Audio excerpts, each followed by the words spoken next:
Assalamualaikum warahmatullahi wabarakatuh. Selamat pagi, salam sejahtera bagi kita semua.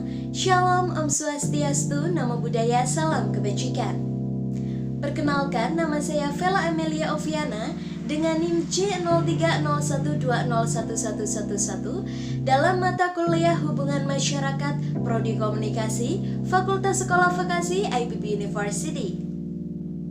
Pada kesempatan kali ini, saya akan memberikan corporate statement dalam menanggapi berita dari kontan.co.id yang rilis pada hari Kamis 2 September 2021 pukul 19.01 waktu Indonesia Barat terhadap isu dari perusahaan BUMN yaitu PT Perusahaan Listrik Negara Persero yang menyatakan bahwa utang PLN membengkak saat dianggap memonopoli kelistrikan.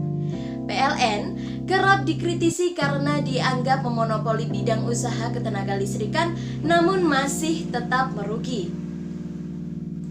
Direktur Utama PT Perusahaan Listrik Negara atau PLN, Zulkifli Zaini memaparkan secara terbuka mengenai persoalan utang yang membengkak dalam beberapa tahun terakhir. Zulkifli mengungkapkan PLN dalam setahun bisa mencapai 120 triliun, namun Kementerian Badan Usaha Milik Negara atau BUMN meminta agar PLN memangkas biaya investasinya menjadi 100 triliun per tahun.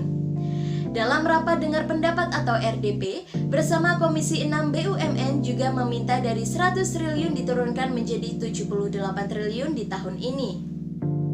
Selain itu juga, dengan adanya berbagai program ketenaga listrikan, maka kebutuhan investasi PT PLN sebesar 78 triliun pun masih belum bisa dipenuhi dari cash PLN.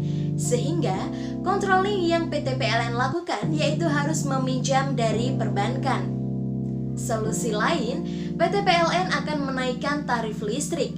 Apalagi sejak 2017 lalu, belum ada kenaikan tarif yang dilakukan pemerintah. Namun, menaikkan tarif pada kondisi pandemi COVID-19 yang masih berlangsung jelas bukan langkah yang tepat. Besaran utang yang mencapai 500 triliun bukan perkara mudah bagi PT PLN. Maka dari itu, jika masyarakat melihat mengapa PT PLN memiliki pinjaman bank sampai hampir 500 triliun, hal itu karena memang cash flow PLN tidak cukup untuk membiayai investasi 100 triliun tiap tahun. Dalam kondisi ini, PT PLN juga ditugaskan untuk melaksanakan sejumlah program ketenaga listrikan lewat program penyertaan modal negara atau PMN. PT PLN juga mengusulkan agar PMN di tahun 2022 dapat diberikan mencapai 10 triliun, akan tetapi Kementerian Keuangan meminta PT PLN untuk menyiapkan skenario usulan sebesar 5 triliun saja. Dari jumlah tersebut, PLN menargetkan penggunaan PMN untuk proyek sektor pembangkit listrik EBT atau energi baru terbarukan, transmisi, distribusi, termasuk di dalamnya pelaksanaan untuk program LISDES atau listrik desa, dan pembangkit EBT penunjang program listrik desa. Meskipun demikian, dengan kondisi tersebut PT PLN akan tetap berkomitmen untuk memenuhi penugasan yang diberikan. Karena LISDES tidak mungkin kami serahkan ke swasta karena memang tidak visible. Maka secara umum kami sampaikan bahwa kami akan berkomitmen menjaga PMN dengan serius dan melaksanakannya sesuai rencana.